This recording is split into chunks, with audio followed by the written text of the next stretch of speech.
Hi, my name is Jeff. I'm selling my 1967 Norton 750 Custom on Bring a Trailer.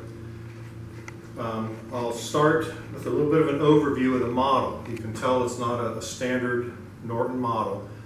It began life as a Norton N15 CS.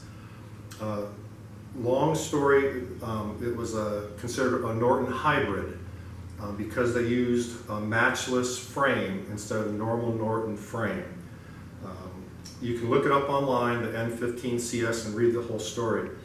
The frame, the reason they switched, the US market was using these to ride in the desert. They were called desert sleds. And the original Norton Scrambler frame wasn't stout enough.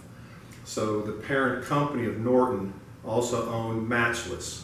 So they used the Matchless frame because it's so rigid.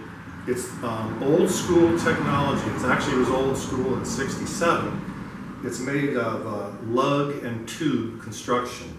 So when we're closer to the motor, you can see anything like the head race, anything for the engine mounts. There's actually a cast iron lug that's there, and then all the straight tubes are brazed into that instead of a welded frame, instead of all the joints being welded.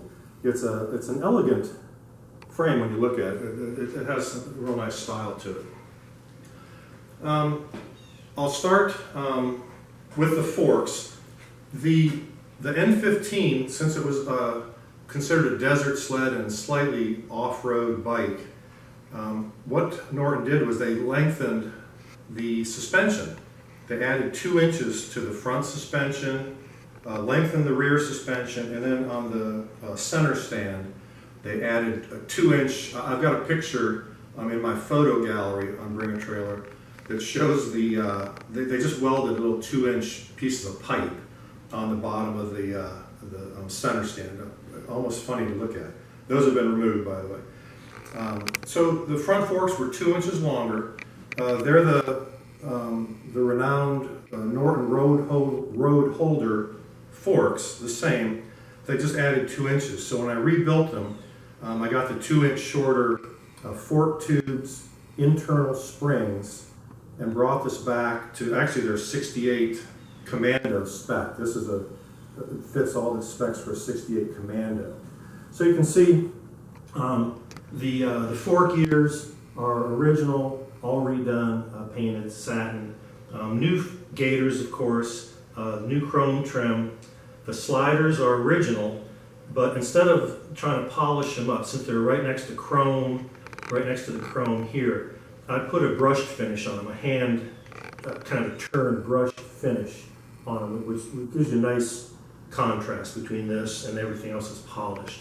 I did polish the brake plate here.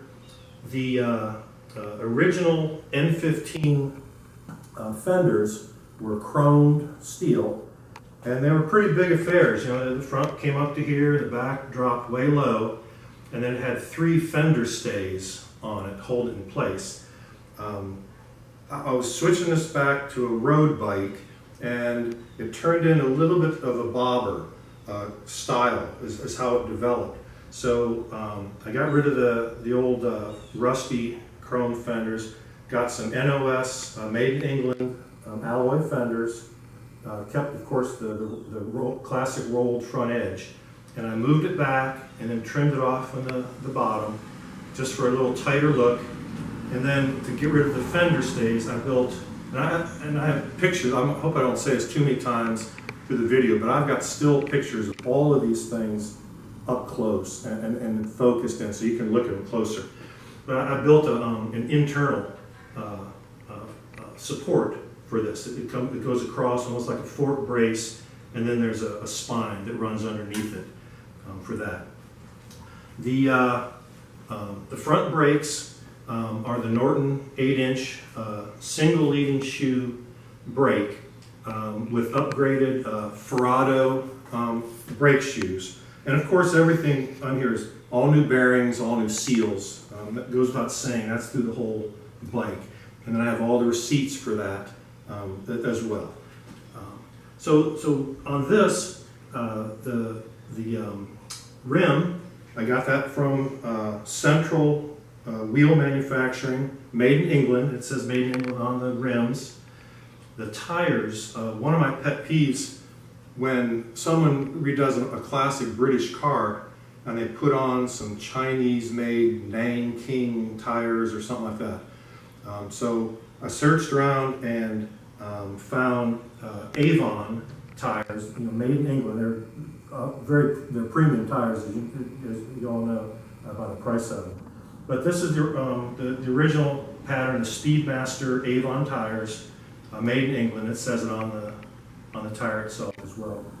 One thing, when you're looking at the photo gallery, there's a picture of the brake plate with two pieces missing from it, and you're actually looking into the drum at my brake shoes. Well, if any of you are familiar with the old art of arcing your brake shoes, that's what I did with these. I lined the drum with sandpaper, self-stick sandpaper, and then I put the brake shoes in, spun the wheel, and then applied the brake, and it made the shoes conform completely to the shape of the drum. So I've got that, when you see the picture, you'll see, and that just made it easier for me to do. I didn't have to keep taking it on and off. I could look right through the holes and see until the brake shoe had 100% contact. So that, if you see that picture, that's what that is on this. Let's go, while we're doing wheels, let's go to the back. The same thing back here with the 2-inch lift. If you look at pictures of the original N15, this fender support is angled up about 20 degrees or so. The fender is way high, and then they have shrouded longer shocks. Well, I've never cared for shrouded shocks. I like the visible springs. These are Hagen shocks made in England. They're copies of the original Girlings, premium shocks. I had to shorten, I dropped the fender down, and again, I got rid of the original steel fender, and it was a set, an alloy NOS set fenders. Of course, I kept the rolled edge here, and I lifted this up just so it looks a little cleaner. It doesn't come down right here like original. So this, I shortened the steel fender stay so it would fit in here, and then the brake light, the original one was a pressed steel affair, pretty big, pretty bulky. I didn't want to have anything to do with that. So I located an original Lucas beehive alloy housing.